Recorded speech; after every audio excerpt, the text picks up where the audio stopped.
Hey Dan. Hi Sam, how are you? I'm good, thanks, hun. So, OC, last 12 months, wow, phenomenal. We have transacted over 1,000 sales, resulting in over $1 billion of turnover. Yep. So average sale price at OC is $1 million. Gosh, I don't think we're ever going to achieve that level. No, and a significant auction clearance above 90%, which is obviously reflective of the market being the way that it has been over the last 12 to 24 months. You know, significant growth in most areas, especially the premium end of the market. A lot of people, investors from interstate, bringing money back to Adelaide or new money into Adelaide as well, has definitely propped up those property prices, but also a lack of stock coming to the market. Listings are still, to this day, historically low. So that will continue to drive a strong market heading into the spring months, I think. So Yeah, and coming into the end of this financial year, I mean, I'm not sure what you're experiencing. I'm in the west, you're in the east. I've had a bit of a roller coaster. So trying to analyse where we're going from here, entering into the new financial year, it's great in some capacity, and yet we're finding a bit of a shift in some others. How are you going with your? We're finding still limited stock in sort of. I'm predominantly in the inner south, in the Henley office, of course, inner southern areas and eastern suburbs, and we're finding still limited stock coming to market. Good properties where owners have put the effort into the presentation. Firstly, are selling really, really well. Still a lot of investors in the market, probably even more so now that prices seem to be evening off or leveling off a little bit.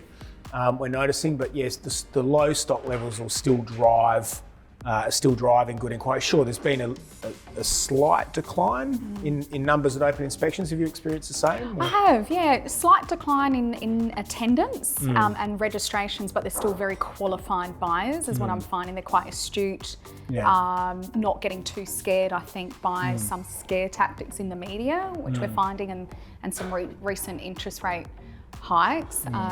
So it's just a lot more level of conversation we're finding with buyers, especially maybe the first home buyers. I'm finding a bit more educating with them on, interest rates are still relatively good in comparison to what you could be paying rent and your buying capacity, borrowing capacity right now.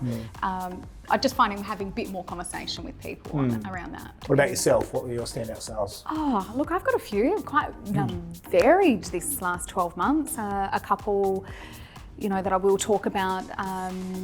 I had an infill land development for a beautiful family, been there for such a long time, and I was working with them for about 12 months and achieved such a fantastic result for that family, like life-changing result.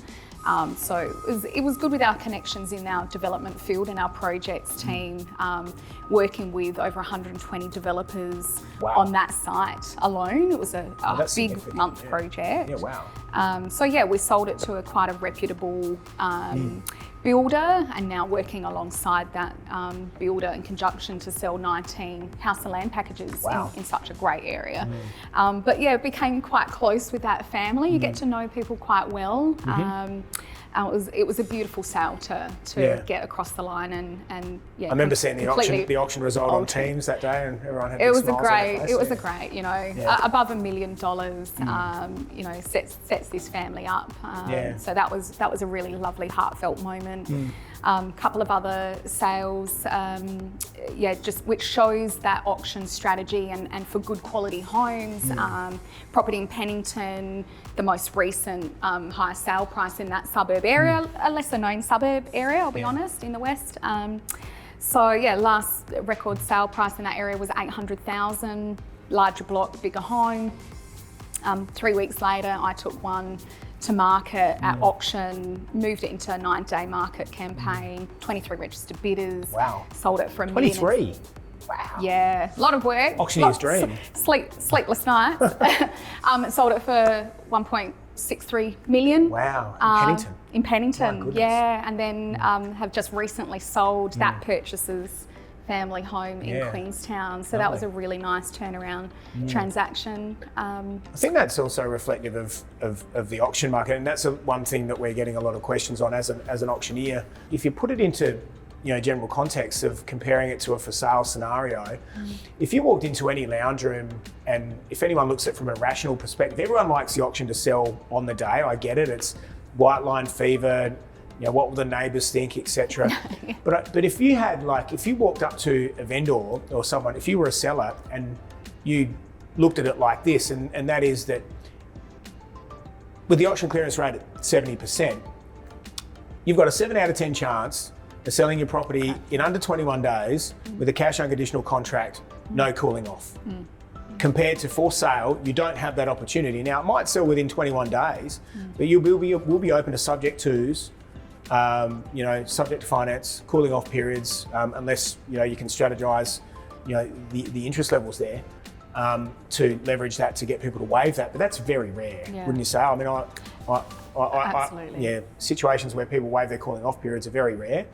So I think if you look at it from a perspective of using that, putting auction in now, going, sure, we've had 90% plus, everything's been walking out the door, sure. But if you put it into the being part of the process of selling the house, and if that's, say, launching the property is number 1, auction day is number 2. If that fails, you've had great feedback up to that point, so you know exactly where to position the property. We had an experience with that. We did. We just recently did that last weekend, where it didn't sell at auction, but that feedback from the people bidding gave the owners guidance on where they need to be, and it sold the next day. Yeah, exactly. And we find, I mean, even through the poorer markets, you'll see that in my experience as an auctioneer, I always call back on the auctions that I'll conduct outside of my own. And very, very rarely you'll see one extend further than 2 weeks after passing in from auction. That's the same experience that I have. I mean, we're used to, you've been in sales, in real estate sales for 17 years, me 15 years. Yeah. We're used to working with a clearance rate of 70% is quite normal. We've had great results in the last 2 years, but yes, when we're sitting down in the lounge room, we're talking strategy. I 100% agree with you. I would much rather put my vendors into that position where they could look at 7 out of 10 auction clearance rate, best position to be in. And we always have strategy backups to fall back to. It's really important to judge who you're choosing to sell with based on, firstly, local performance. Secondly, on their marketing strategy, and make sure that there actually is a strategy, because there's not one, one doesn't fit all, as we know.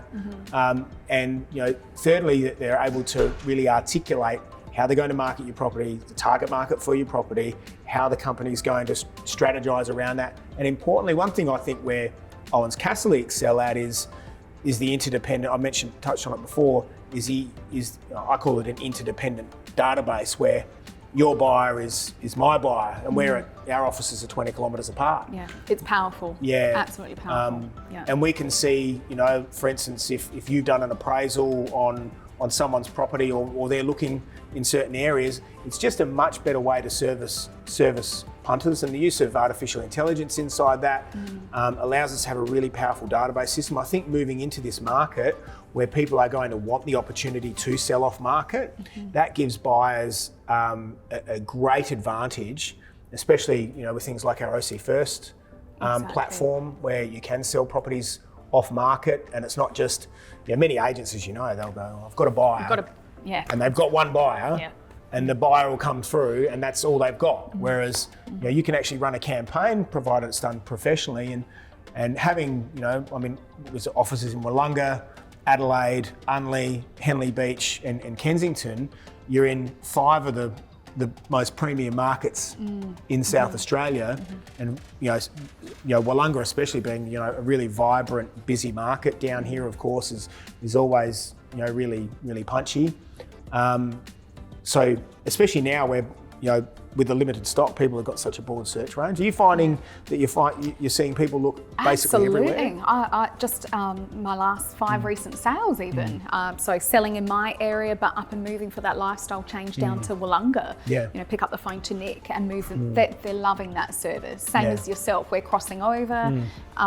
So I believe in Adelaide. We're small enough but big enough to have that interconnecting database of being able to help. Right, we've sold your house now. It's not see you later. It's like, right, let's move you on to the next best person within our company that can assist you for the next transaction.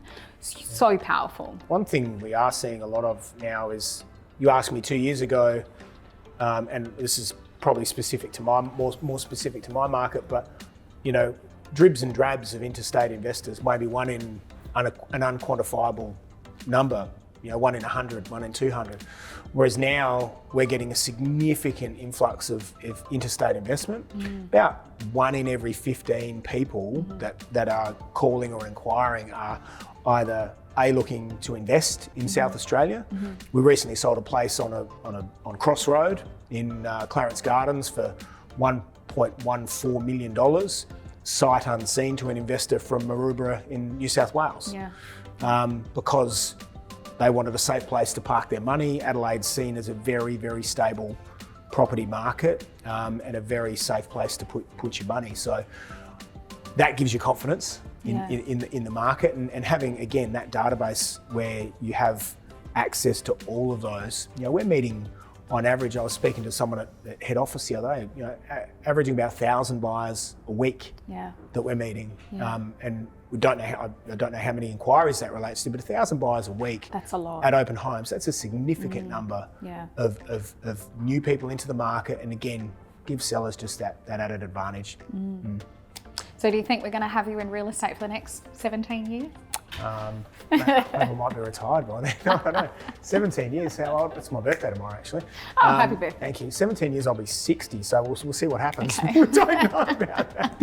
So yeah, what about yourself? What do you think, Sam? Oh, look, I'm in it for the long haul. Really exciting times ahead. So I probably will be here for another 15 years. Well, there you go. All right, well, thank you for your chat today. Thank you very much, Dan, for coming. Really appreciate it. Thank you. Ciao.